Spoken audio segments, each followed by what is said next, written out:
Hi everybody, it's Monday again and it's time for Monday Musings, and I have several things to share with you today.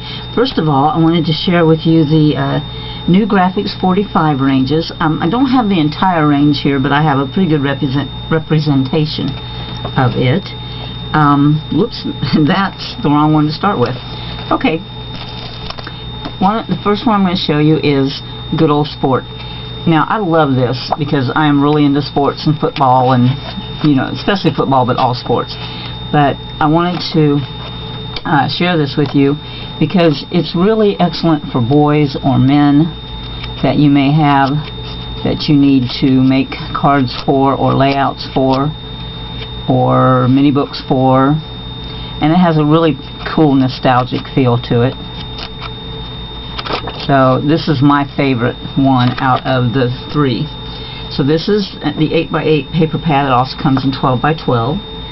And these are the chipboards that come with it. Chipboard tags and buttons and things and frames. There are some tags that go with it.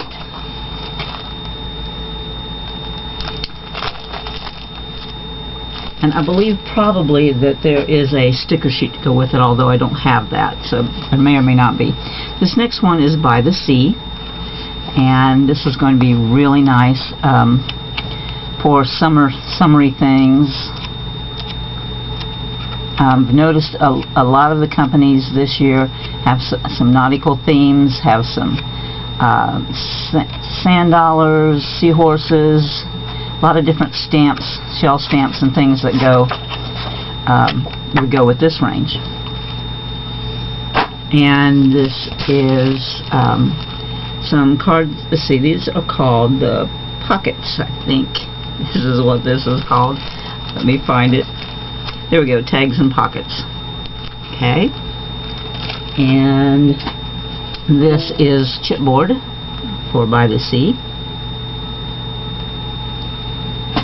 And this is a sticker sheet for By the Sea.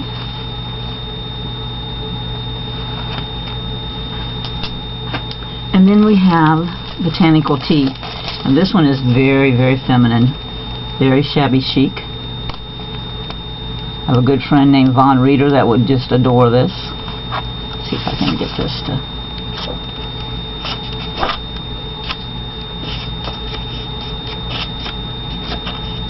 That's pretty. Right there. 12. I think I skipped a couple of pages, but yeah, oh yeah, skipped that one. Okay. And here is the tags and pockets. I believe, yeah, there's two of these. This one has some banners, and this is the tags and pockets.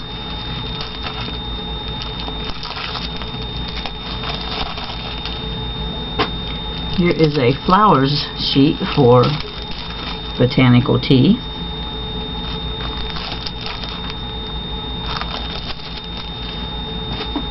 And a chipboard. Those are the two chipboards. And then I have a sticker sheet as well. So those are the really cool things that Graphics 45 has brought out this spring and summer, and I know that I'm going to like working with those. So, but today what we're going to do is, let me get this right. Okay, we're going to make the card box, and I know you've probably seen these around, and so I thought that it would be fun to make one together.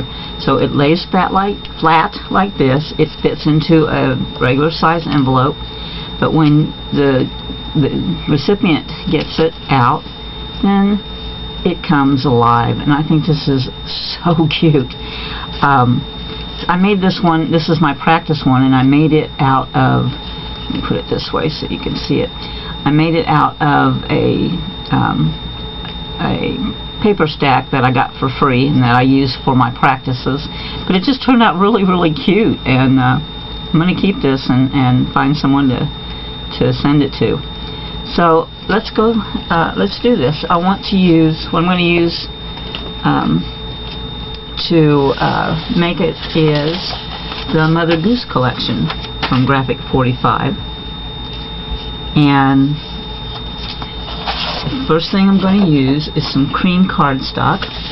I have the measurements, and I'm going to put them in the text so that you'll have them. So first thing we want to do is we want to cut our box, and that's going to be 9 by 5. If you see, I cut it at 9 by 5 because I like my flaps to be a little shorter than the base. You'll see what I mean there. But if you want them the same length, then you could cut it at 9 by 5.5. So go ahead and cut this.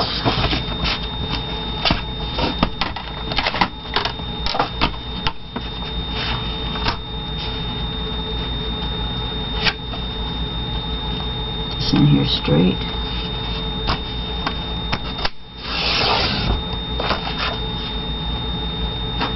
And there's my 9. And now my 5.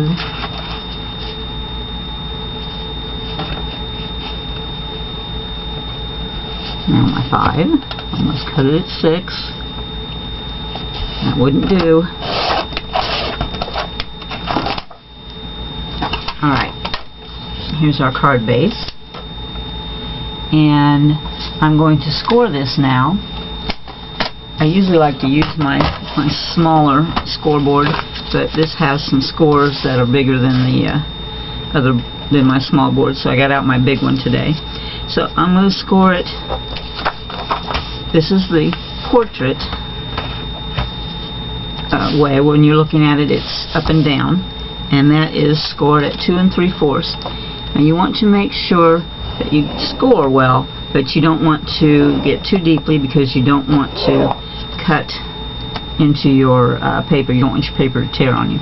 Now we're going to turn it around to landscape, and I'm going to score at 2 1/8,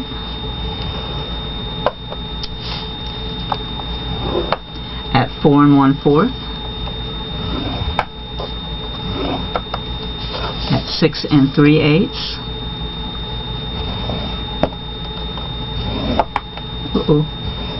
There we go. And at 8 1/2.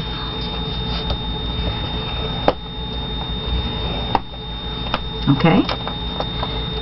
Now you will notice that there is that this is not in the center. This is a little bit longer. So this is your box base. This is your flaps. Okay. So you get this out of the way for the moment. Next thing I'm going to do is on the flap part, I'm going to cut away the top portion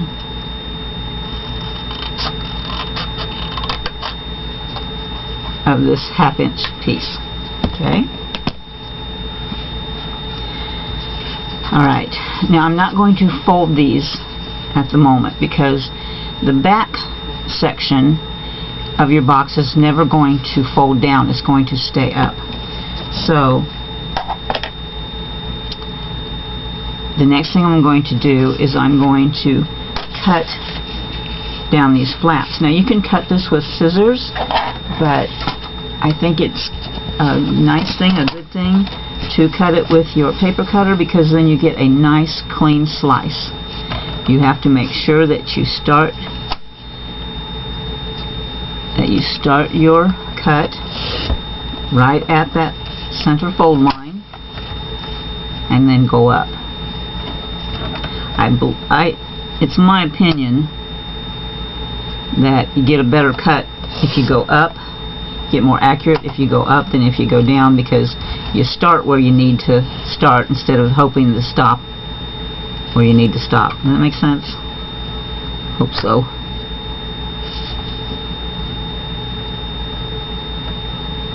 I'd rather do my siding stationary when I start than after I stop. Okay, so we've got our flaps. Now I'm going to fold this flap in, okay, and I'm going to put some sticky strip on it, and I'm using score tape.